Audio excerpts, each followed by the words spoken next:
Berfirmanlah bagi kami semua ya Tuhan, kami sedia mendengarkannya. Di dalam nama Tuhan Yesus Kristus firman yang hidup itu kami berdoa. Amin. Pembacaan firman Tuhan satu ayat saja dari Injil Lukas pasal 17 ayat 32.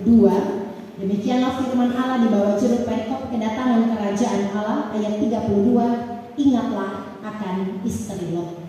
Sekali lagi, ingatlah akan istri Lot. Yang disebut berbahagia adalah kita semua yang membaca, kita semua yang mendengarkan, dan kita semua yang pada akhirnya menjadi pelaku-pelaku firman Tuhan. Shalom. Shalom. Bapak dan Ibu, sidang jemaat yang terkasih dan diberkati Tuhan, kita sama-sama bersyukur menyatakan pujian dan sembah kita kepada Tuhan karena segala kasih, kemurahan, kebaikan, tuntunan tangannya terus dan senantiasa kita rasakan dalam perjalanan kehidupan kita. Kita mulai ada di hari yang ke-45, di minggu yang kedua, di bulan yang kedua, di tahun yang baru 2023. Dan minggu depan tanggal 19 Februari kita sudah akan memasuki minggu sengsara yang pertama. Rasanya masih dalam suasana Natal dan Tahun Baru. Kue ditoples di rumah-rumah itu masih ada di setengah ke bawah. Tetapi kita akan menyongsong minggu-minggu sengsara mulai tanggal 19 Februari sampai tanggal 7 April 2023. Ini menandakan bahwa bumi berputar semakin cepat. Bumi berputar lebih cepat dari waktu-waktu yang lalu karena lapisan ozon semakin menipis, sehingga 1 kali 24 jam terasa lebih cepat sekarang ini daripada 1000 tahun yang lalu atau 50 tahun yang lalu dari cerita orang-orang tua. Rasanya ibu-ibu dalam rumah tangga baru tadi pagi mempersiapkan bekal untuk anak-anak, tiba-tiba sudah malam. Tidur, besok pagi sudah ayam berkokok. Putaran bumi semakin cepat, bumi berputar semakin cepat, dan rotasi bumi itu berputar, sehingga pertanyaannya ada dua. Kita yang bergerak mengejar waktu, atau kita yang santai-santai, orang Jawa bilang berleha-leha, sehingga kita ditinggalkan oleh waktu. Kita tidak seperti zaman dulu, waktu itu menunggu kita. Sekarang kalau kita tidak bergerak lebih cepat, kita akan ditinggalkan waktu dan ditinggalkan zaman, sehingga ada dua pilihan, kita yang mengejar zaman atau kita ditinggalkan zaman. Sehingga ada istilah zaman baru, zaman milenial. Kita masuk menerima perubahan zaman atau kita masih tetap hidup dalam zaman yang lama. Bapak dan Ibu jemaat yang terkasih dan diberkati Tuhan, hari ini bagian firman Tuhan mengingatkan kepada kita, khusus di ayatnya yang ke-32, ingatlah akan istri Lot. Mengapa penulis Injil Lukas menyuruh kita, meminta kita, mengarahkan kita untuk mengingat istri Lot? Apakah yang dilakukan istri Lot sehingga dalam konteks kedatangan kerajaan Allah seperti perikop bacaan kita disuruh mengingat siapa istri Lot, apa yang dia lakukan, bagaimana kehidupan istri Lot berkaitan dengan kedatangan kerajaan Allah. Istri Lot dicatat hanya dua, tidak ada nama yang tertulis untuk menyatakan siapa nama asli dari istri Lot. Alkitab hanya mencatat istri Lot.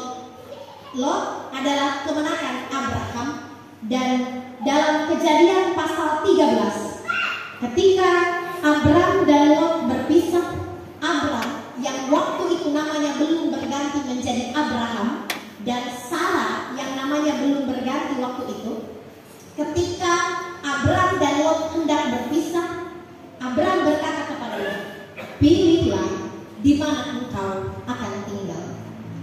Kejadian 13 ayat 1 sampai ayatnya yang ke-18 mencatat bahwa Lot memilih kota Sodom dan Gomora sebagai tempatnya untuk tinggal menetap bersama istrinya dan anak-anak. Karena kota Sodom termasuk kota yang berlimpah-limpah susu dan madunya pada zaman itu.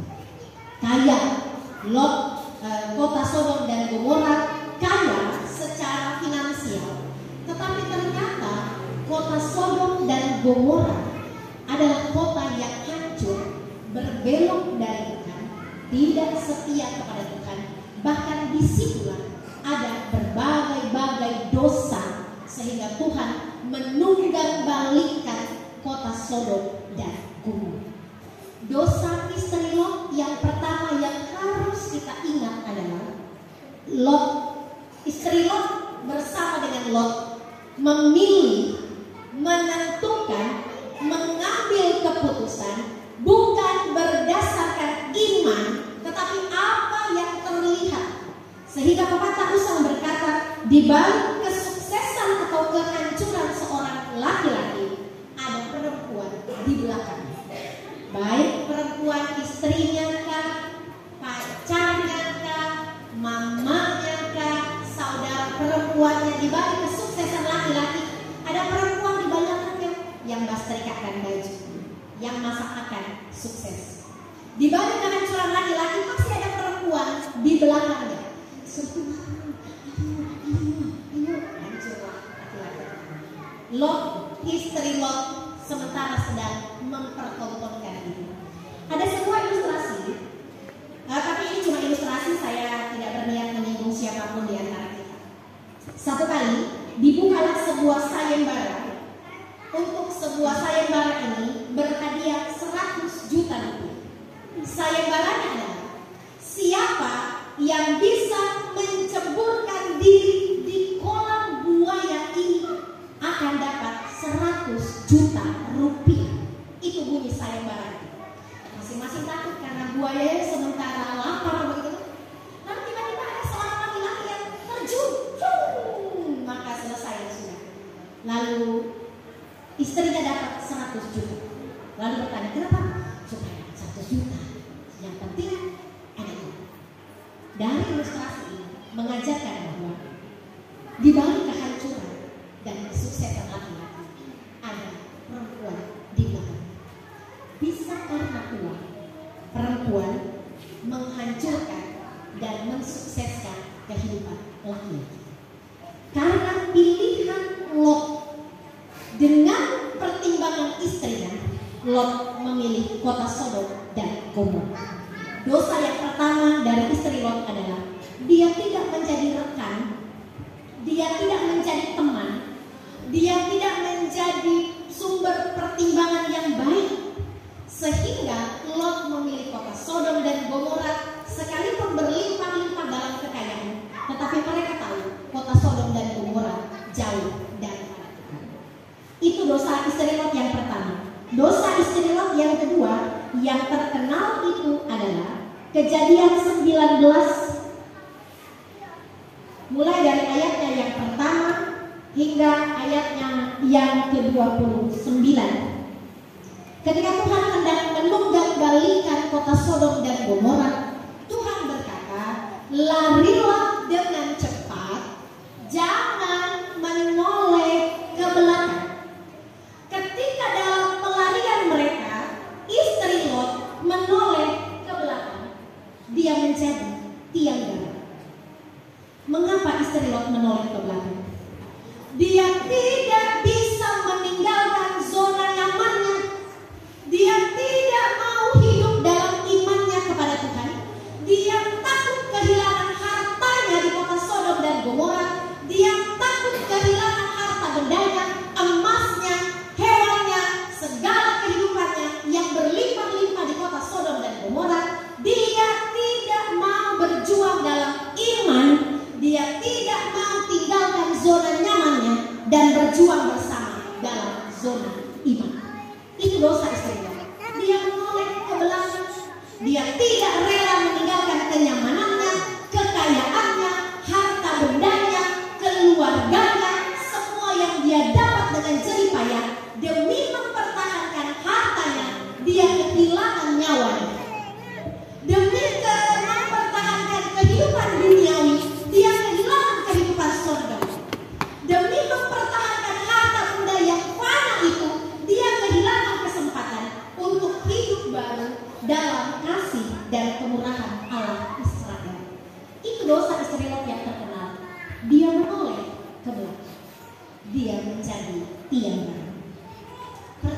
bagi kita.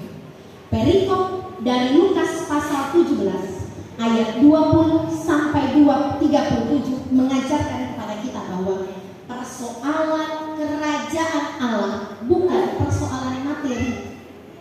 Persoalan kerajaan Allah bukan persoalan makan dan minum. Persoalan kerajaan Allah bukan persoalan kenyamanan hidup. Beranikah kita meninggalkan zona nyaman kita, zona aman kita untuk hidup dalam zona iman, menggantungkan hidup kita, menggantungkan hati kita, menaruh kepercayaan kita kepada Tuhan sekalipun sulit, tetapi kita hidup dalam iman, bukan hidup dalam kenyamanan. Apa gunanya kenyamanan kalau tanpa iman? Apa gunanya ke harta benda tanpa kepastian keselamatan? Apa gunanya berlimpah-limpah susu dan madu kalau kita kehilangan nyawa?